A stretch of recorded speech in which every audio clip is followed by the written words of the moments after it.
यार कभी तुम लोग सोचे हो कि कोई सा रियल वर्ल्ड से इंस्पायर होके एनिमे में भी उसको लाया जाएगा? क्या कभी ऐसा हुआ है? अगर तुम लोगों का जवाब है नहीं तो यार तुम लोग गलत हो, क्योंकि एक्चुअली में ऐसा हुआ है। अब आप लोग पूछोगे कि किस एनिमे में ऐसा हुआ है, तो मैं आपको बता दूं कि नारुतो का निंजा वर्ल्ड को फ्यूडल जापान के रियल वर्ल्ड से इंस्पायर होकर बनाया गया है। यहाँ पर है ना ये एक इंटरेस्टिंग चीज, लेकिन पहले सुन लो कि इंस्पायर होकर बनाया गया है, इसका मतलब ये नहीं है कि पूरा सेम टू सेम ही एनिमी में इसको लाया गया होगा, क्योंकि यार ये एक एनिमी है और इसमें कुछ भी हो सकता है, लेकिन रियल वर्ल्ड में कई सारी चीज पॉसिबल नहीं हो सकती। यहाँ पर ये चीज सुनने में थोड़ा इंटरेस्टिंग लग रहा होगा, लेकिन इससे भी ज्यादा इंटरेस्टिंग ये होगा कि अगर हम डिस्कस करें कि रियल वर्ल्ड, फ्यूडल जापान और नारुतो के निंजा वर्ल्ड में क्या क्या चीज मिलता जुलता है, मतलब कि कॉमन है, और क्या क्या चीज अलग है, तो हमारा पॉइंट क्लियर हो जाएगा। तो यार वीडियो में बने रहो, पक्का आपको मजा आएगा। तो यार देखो, सबसे पहले हम इन दोनों वर्ल्ड के बीच में कुछ मिलता जुलता चीज के बारे में बात कर लेते हैं। तो सबसे पहले आता है निंजास के काम। यार अगर हम नोटिस करें तो नारुतो के निंजा वर्ल्ड और फ्यूडल जापान के वर्ल्ड में दोनों ही जगह में निंजास को फ्यूडल लॉर्ड यानी कि कंट्रीज के लिए हायर किया जाता था, एक स्पाई या फिर एक एसोसिनेशन या फिर एक सोल्जर के हिसाब से। ये निंजा अपने मिशन को पूरा करने के लिए छल कपट, धोखा और स्पेशल स्किल्स को भी यूज करते थे। यहाँ पर यार ये चीज ना हमें दोनों ही वर्ल्ड में सेम देखने को मिल चुके हैं। यहाँ पर अगर मैं एग्जाम्पल को लेके बात करूँ तो नारुतो में कोनोहा के निंजास लैंड ऑफ वेव्स के द्वारा हायर किए गए थे, क्योंकि वो एक ब्रिज बिल्डर को एक रॉक निंजा यानी कि यार जजुबा से प्रोटेक्ट कर सके।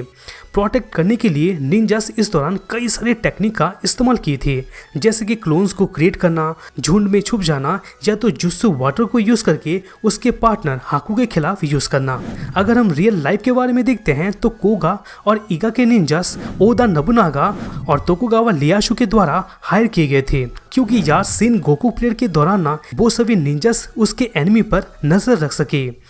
यहाँ पर ये सभी निंजास यानी कि रियल वर्ल्ड के निंजास ना अपने काम को पूरा करने के लिए कई सारा चीज को यूज करते थे, जैसे कि पॉइजन को यूज करना, एक्सप्लोजन को यूज करना या फिर सूरिकेन को यूज करना। यहाँ पर इनके ना और भी कई सारे टेक्निक्स होते थे। यहाँ पर निंजास को हायर करने वाला चीज तो यानी कि नारुतो के निंजा वर्ल्ड और फ्यूडल जापान के वर्ल्ड में सेम था। यहाँ पर यार सही में मेरे को तो इस टॉपिक के बारे में सोच के ही बहुत ही अच्छा लग रहा है। इसके बाद यार दूसरा सिमिलरिटी आता है अलग अलग टाइप्स के जुत्सु। यहाँ पर यार नारुतो के निंजा वर्ल्ड और फ्यूडल जापान के यानी कि दोनों ही वर्ल्ड में हमें अलग अलग टाइप्स के निंजुत्सु, जैसे कि ताइजुत्सु जो कि एक हैंड टू हैंड कम्बैट होता है, गेंजुत्सु जो कि एक तरह का इल्यूशनेशन टेक्निक्स होता है, और निम्पो ये एक तरह का मिस्टिकल आर्ट होता है। यहाँ पर यार क्या होता है ना, कुछ कुछ निंजास का ना स्पेशल एबिलिटी ब्लड लाइन के थ्रू ही आता है, जिसके वजह से निंजास एक दूसरे के ऊपर भारी पड़ जाते हैं। यहाँ पर यार अगर मैं इतना बात कर रहा हूँ तो मैं तुम लोगों को एग्जाम्पल भी दे सकता हूँ, जैसे कि यार नारुतो में कोनोहा के निंजास में अलग अलग स्पेशल एबिलिटीज था, जैसे कि नारुतो का शैडो क्लोन जुत्सु हो गया, सास्के का शरिंगन आय हो गया, साकुरा का मेडिकल जुत्सु हो गया, या फिर काकाशी का लाइटनिंग ब्लीड हो गया। यहाँ पर ये सभी का अलग अलग ब्लड लाइन्स भी थे, जैसे कि उचिहा का शरिंगन हो गया, युगा का बाकुगन हो गया और सेंजू का वुड रिलीज टेक्निक हो गया। वैसे ही यार अगर हम रियल वर्ल्ड में देखते हैं तो ईगा और कोआ के निंजास में अलग अलग स्किल्स थे, जैसे कि हथौड़ी हंजो का स्वर्डमैनशिप हो गया, फुमा कातोरो का एग्लिटी हो गया, मोमोशी शानदायु का डिप्लोमेसी हो गया, या फिर इशिगावा का थिप करने वाला टेक्निक हो गया। और तो यार यहाँ पर और एक इंटरेस्टिंग चीज जान लो कि इनके बीच ना अलग अलग लेजेंड्स थे, जैसे कि हमारे पौराणिक कथाओं में मिस्टिकल क्रिएचर्स होते हैं ना, इनके बीच में भी कुछ कुछ ऐसे लेजेंड्स थे, जैसे कि जिराई का टॉट मैजिक हो गया, शरुटोबी का मंकी एबिलिटी हो गया और डेंसो का फ्लाइंग स्क्वारल टेक्निक हो गया। ये सब ना उनके लेजेंड्स में होते थे। यहाँ पर कसम से यार अगर मैं ये सब टेक्निक सीख जाता तो पूछो ही मत मैं क्या क्या कर देता।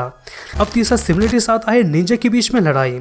यार दोनों ही वर्ल्ड यानी कि नारुतो के निंजा वर्ल्ड में और फ्यूडल जापान के रियल वर्ल्ड में निंजास के लिए एक रैंकिंग सिस्टम था, जैसे कि गैनिन जो कि लो लेवल के निंजस थे, चूनिन जो कि मीडियम लेवल के निंजस थे, और जोनिन यानी कि हाई लेवल के निंजस थे। जोनिन लेवल के निंजस हमेशा लीडर होते थे और चूनिन और गैनिन को ऑर्डर दिया करते थे, क्योंकि ऑब्वियस सी बात है कि जोनिन बहुत ही एक्सपीरियंस और स्किल वाले थे।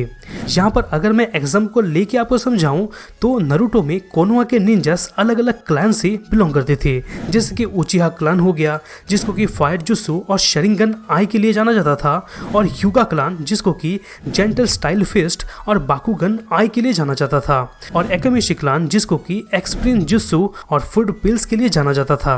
यहाँ पर कुछ क्लान्स को तो मिटा ही दिया गया था, क्योंकि यहाँ पर क्लान्स के बीच में ना हर वक्त लड़ाई हुआ करता था।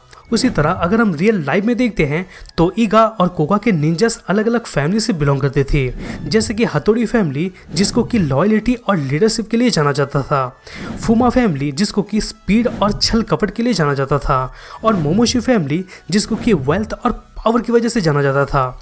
यहाँ पर ये फैमिलीज कुछ कुछ मिशंस के लिए एक दूसरे के साथ कोऑपरेट भी करते थे और कभी कभी एक दूसरे से दुश्मनी भी कर लेते थे।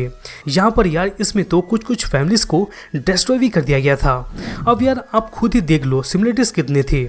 इसलिए तो बोला जाता है कि नारुतो का निंजा वर्ल्ड को फ्यूडल जापान के रियल वर्ल्ड से इंस्पायर करके बनाया गया है।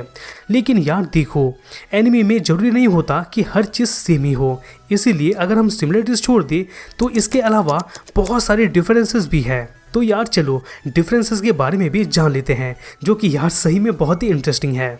सबसे पहला डिफरेंस आता है कि रियल वर्ल्ड ना इतना भी मैजिकल नहीं है। यार देखो, अगर हम लोग देखते हैं तो नारुतो के निंजा वर्ल्ड ज़्यादा फैंटास्टिक और मैजिकल एलिमेंट से भरा हुआ है फ्यूडल जापान के मुकाबले, क्योंकि यार देखो ये एनिमे है ना, तो इसमें कुछ भी पॉसिबल हो सकता है। यहाँ पर क्या होता है, नारुतो के निंजस ना गजब गजब चीज़ परफॉर्म कर सकते हैं, जैसे कि बड़े बड़े एनिमल्स को समन करना, एलिमेंट्स को मैनिपुलेट करना, क्लोन्स को क्रिएट करना और दूसरे फॉर्म्स में अपने आप को ट्रांसफॉर्म करना, और यहाँ तक कि ये मर के फिर से जिंदा भी हो जाते हैं। ये सब चीज़ नॉर्मल सुन के अलग लग रहा है, लेकिन यार रियल वर्ल्ड में ना इन सभी चीज़ों का एग्जिस्टेंस बिल्कुल भी नहीं है। अब यार दूसरा डिफरेंस आता है, रियल वर्ल्ड के मुकाबले ना नारुतो का वर्ल्ड ज़्यादा कलरफुल है। अगर हम देखते हैं तो नारुतो में निंजा वर्ल्ड ज़्यादा कलरफुल और डाइवर्स है। नारुतो में निंजास बहुत सारे अलग अलग आउटफिट्स पहनते हैं, यहाँ तक कि हेयर स्टाइल अलग अलग तरह के होते हैं, और कई सारे एसेसरीज और वेपन्स भी होते हैं, जिससे कि यार उनका पर्सनैलिटी का अंदाज़ा हम लोग लगा सकते हैं। इसके अलावा भी ऐसे बहुत सारी चीज़ें हैं, क्योंकि यार ये एनिमी है तो ऑब्वियसली हो सकता है। अब तीसरा डिफरेंस आता है कि निंजा वर्ल्ड ज़्यादा मॉडर्न है रियल वर्ल्ड के मुकाबले। देखो यार, नारुतो का निंजा वर्ल्ड तो फ्यूडल जापान के रियल वर्ल्ड के मुकाबले ज़्यादा मॉडर्न और एडवांस होता है। अब अगर मैं आपको एग्जाम्पल को लेके बताऊं तो कोनोहा के निंजस के पास कई सारे अलग अलग डिवाइसेस का एक्सेस था, जैसे कि नारुतो का वायरलेस ईयरपीस हो गया, सास्के का हॉक समनिंग स्क्रॉल हो गया, साकुरा का मेडिकल पंच हो गया और काकाशी का बुक हो गया।